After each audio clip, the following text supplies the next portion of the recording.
এই এভরিওয়ান, আসসালামু আলাইকুম। আজকে আরেকটি ব্যানারের বাস নিয়ে আসলাম। ব্যানারের নাম হচ্ছে বনফুল। এটি বাস্তবে অফিসিয়াল একটি স্কিম। তো এই বাসটা ঢাকা থেকে গোপালগঞ্জ বাস্তবে চলাচল করে। তো এই বাস স্ক্রিনটা আজকে রিভিউ ভিডিও করতেছি। তো এই বাসের লুকটা একবার দেখেন।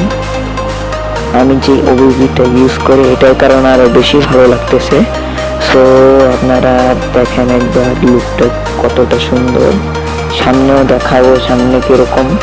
এই যে হলো হিনো একোয়াঞ্জের লোগো দিছে, তারপরে প্লেট নাম্বার দিছে। তো আমি চেষ্টা করবো প্রতিদিন ভিডিও আপলোড করার।